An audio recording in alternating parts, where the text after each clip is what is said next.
Hey everybody, welcome back to GarageBand Guitarist. We're heading into our second lesson here, our second real lesson. We had the preliminary stuff, but this is the second one where we're actually playing the guitar. And in this lesson, we're going to pick up where we left off. We learned two chords last time, E minor and A minor, and I hope you've been practicing switching back and forth between those two chords. But we're going to add three more chords for this lesson.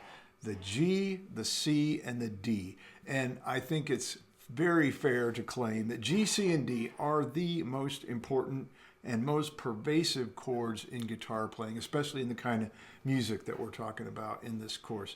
They are just everywhere. There are thousands of songs that rely on G, C, and D as the central components of the song. And there's many songs that just use G, C, and D, nothing else, just those three chords. When you add A minor or E minor to the mix, you really open up yourself to a whole bunch of additional songs, and then A minor on top of that, and there are just thousands and thousands of songs that you can play with those chords. And so these are great chords to get in your chord vocabulary, and we're going to learn them today and get you going on playing those, okay? G, C, and D are all major chords, okay? I talked about the difference between minor and major chords last time, and minor chords having that sort of sadder sound, and major chords having more of a happy sound. Okay, and these three are all major chords, G, C, and D. When we talk about major chords, we don't add the word major when we identify them. With minor chords, we always do. We say E minor when we talk about E minor chord. But with major chords, we don't do that. So if we say G, we mean G major. It's implied. You just use the letter, and everybody assumes that you're talking about the major chord, okay?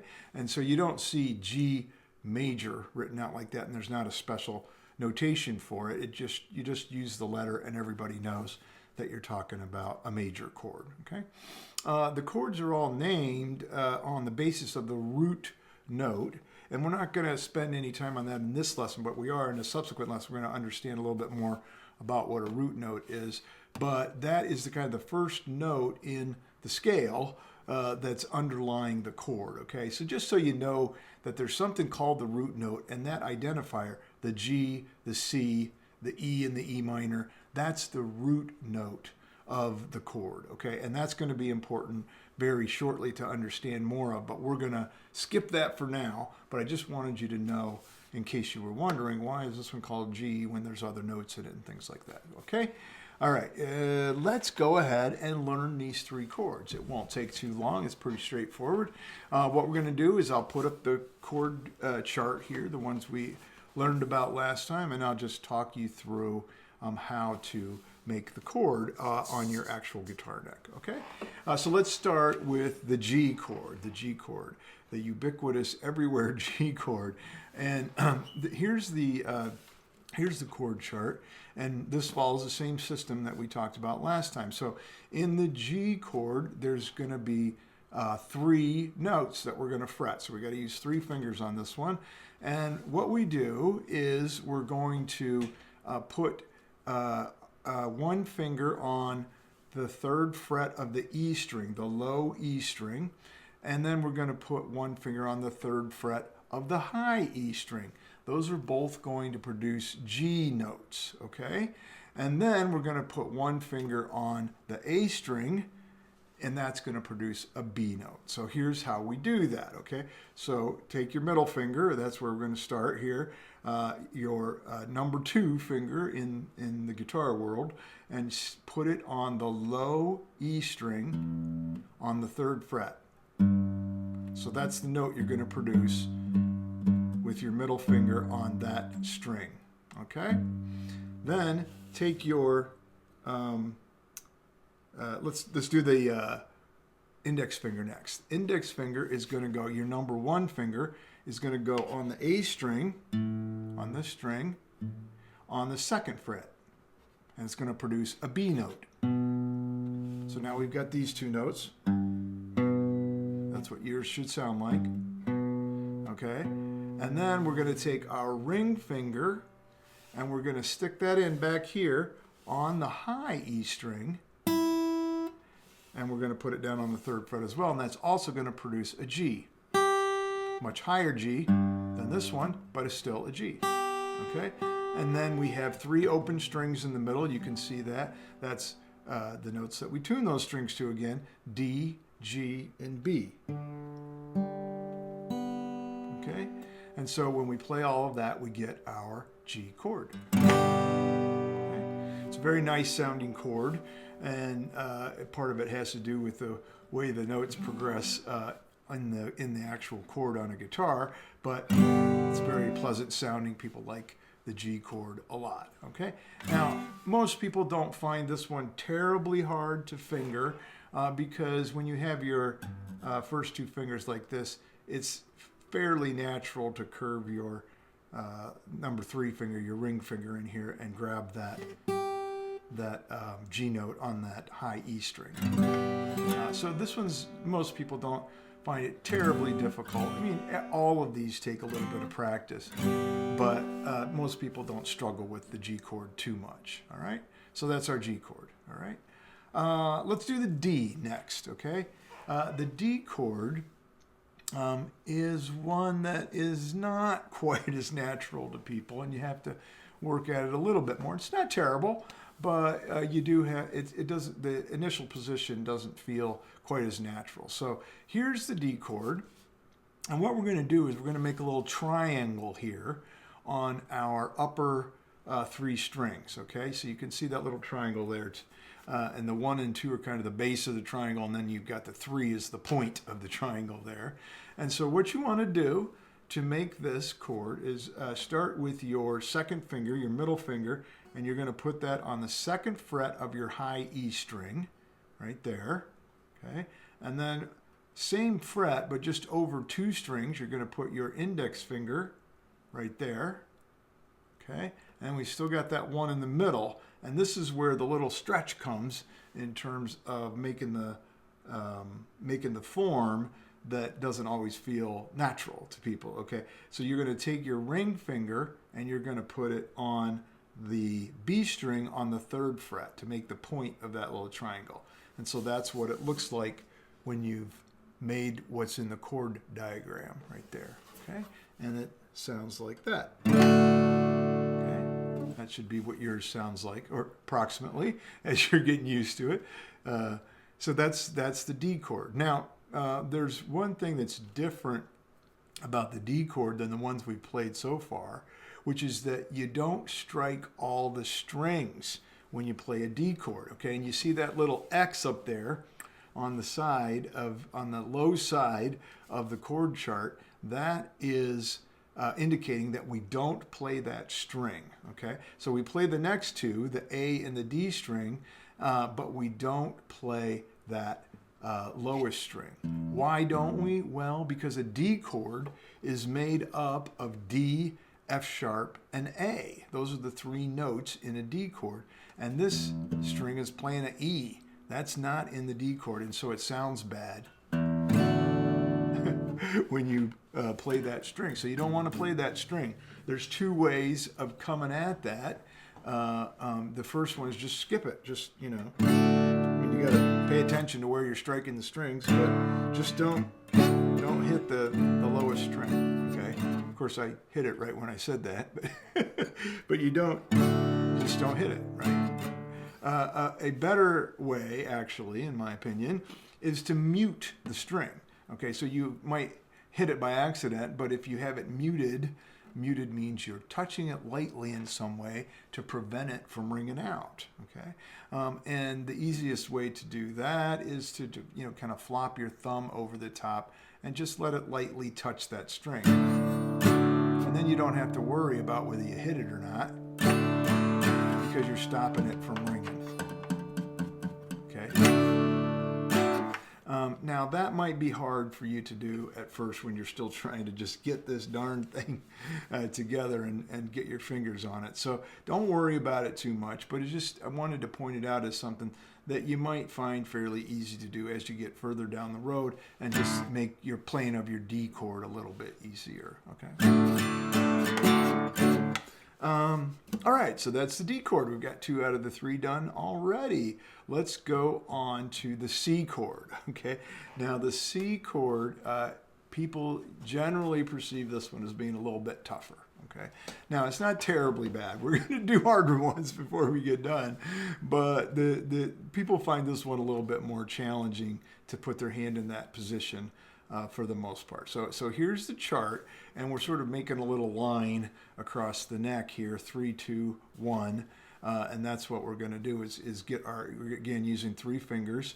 And so what we do is start with your ring finger, your number 3 finger, and that goes on the 3rd fret of the A string, okay, and it produces a C, okay, C note. Keep my pinky out of the way so you can see there, all right. And then we take our middle finger, and that goes on the D string, so 1 more string higher, and on the 2nd fret, so 1 fret down. So this, there's our first note, our second note. Okay, that's producing an E. Okay. All right, and then we're going to skip one. That one's going to play open, the G string, and we're going to be over to the B string. And on the B string, we're going to use our index finger to fret the note on the 1st fret, and we're going to just press that one down there, and that's going to produce a C note. And so now we've got our chord, and this is another one where you play all of the strings. Okay, so you've got open E strings on either end. You've got that open G string in the middle, and then you've got the 3 notes that you're fretting.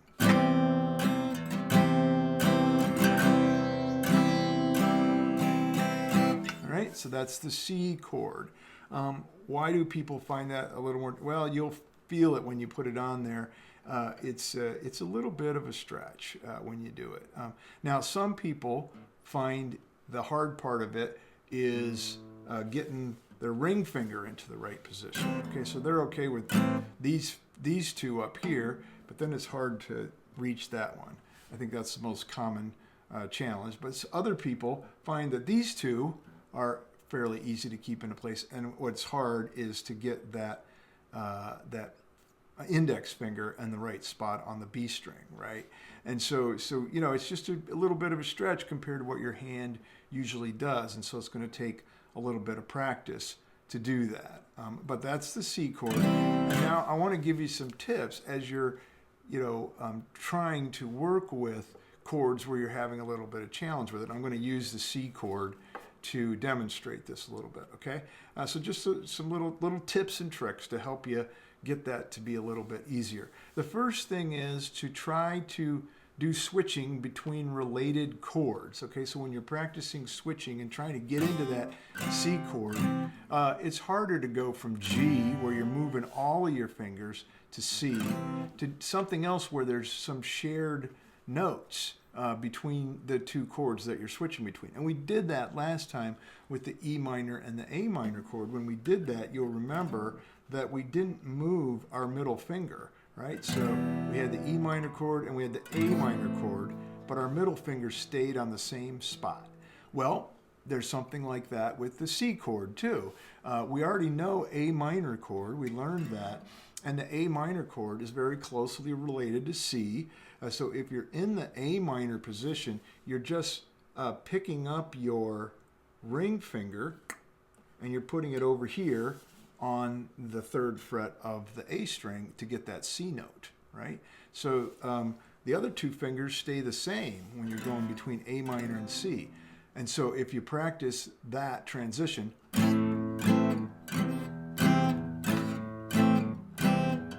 it'll help you because you're only having to move that 1 finger to make it work, okay? So that's a little trick to help you practice getting your fingers to snap into the C position, okay?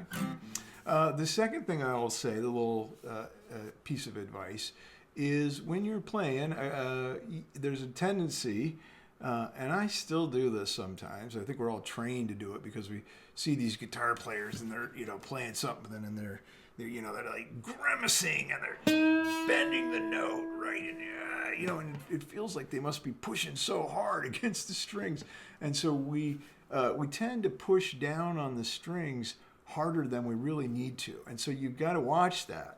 What you want to do is just put just enough pressure on the string to make good contact with the fret. That's all you need to do. I am just barely making it touch. And I'm going to get the same sound if I push it down really hard, okay? And you don't want to do that. There's a couple of reasons. One, it hurts your fingers. There's no reason to be pushing it that hard. And the other one is that you're tensing your hand up. And so when you're shifting from one chord to another, you have to release all of that pressure and then put all of that pressure back down on the next chord.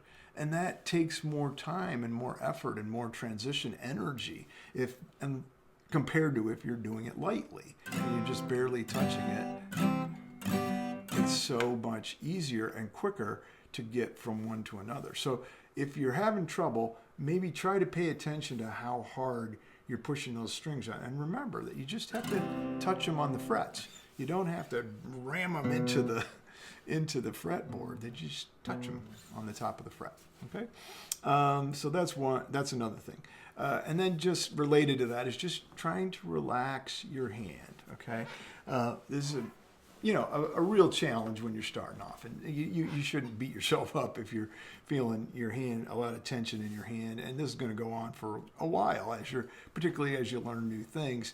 It's a lot, and you're kind of training your brain to send the right messages to your muscles in your hands, and it takes some time to do that. So don't beat yourself up if you're not able to relax. But that's one of the issues with playing guitar is trying to keep your hands, both hands, reasonably relaxed, right? And so if you're really tense, it makes it harder. And so just give yourself some grace to relax a little bit, And if it doesn't sound perfect, that's okay. Just keep doing it, and it'll start getting better, right? It's perfectly fine. But one way of helping you do that is to put your hand in the position of the chord you're trying to play, and press it down to the point you need to make the chord play. But then keep your hand in that position, and then relax and release. Don't take your fingers off the strings, but let them come up over the frets and let your hand relax. Right? So now you've got your hand in the position of the chord, but it's relaxed, right? And now you can just push it back down the smallest amount necessary to touch the frets, right? And do that like fret and release, basically. Up and down, make the chord form. Keep your hand there, but just make contact with the frets and let up. Up and down, and that'll help you not only get your hand used to being in that position, but it'll help you feel the relaxation that you need in your hand. So you can do it with any of your chord forms, particularly ones you're struggling with. Get them in that position to play the chord, and then let up. Let them relax in that position, right? Hold it in that position. Keep it on the strings, but chill. Okay? Let your hand chill. All right. So that's one little exercise that can be helpful with this. Another one is if you're having trouble with getting one of the fingers into the position, okay? What you want to do is work on sort of isolating that finger. And, in life, a lot of things that we do with our hands, our fingers work together, right? But when we're playing guitar, they need to be more independent. And that's something that most of us have to develop as we're playing the guitar, is that independence. And so one way to do that is to put your hand in the chord position and then move the finger that you're having trouble with, move it around. Okay, so what do I mean by that? So let's do the C chord, okay? Now let's suppose that these two fingers, your middle finger and your your ring finger feel comfortable. And the problem you're having is getting your index finger into the right spot. Okay, so get your hand in the position, but then just keep those other two in place and pick your index finger up and down. Do, do, do, do, do, do. Now, you probably won't be able to do it that fast when you're just starting off, but that's the idea. And if you do that exercise like that, it's like calisthenics for your fingers, but if you do that exercise, you'll get better and better at getting it into that position. So just, this is one of those things you can do when you're watching TV, like I mentioned, just, whoop, boop, boop, boop, boop, finger up and down. And it really does help because you're getting used to moving your finger right to the spot it needs to be in while you're holding these ones still. Okay. Also, while you have that position, move your finger elsewhere. Okay. And so do this, for example, just go across your strings, up, go to the next string, go to the next string, go to the next string, go to the next string, like that. Back across the strings. And you're just touching them down to the fret, going across like that, while you're holding these ones in position. And that's another way of starting to do the stretching that's necessary and get this finger to act more independently of these ones because you're purposely holding them still in this form. And as you're doing this, you're getting closer each time to being in that C chord position, that exact C chord position, and you're going to hit it as you're going up and down. Okay, you don't need to pick when you're doing that. Just do it with your finger. Okay.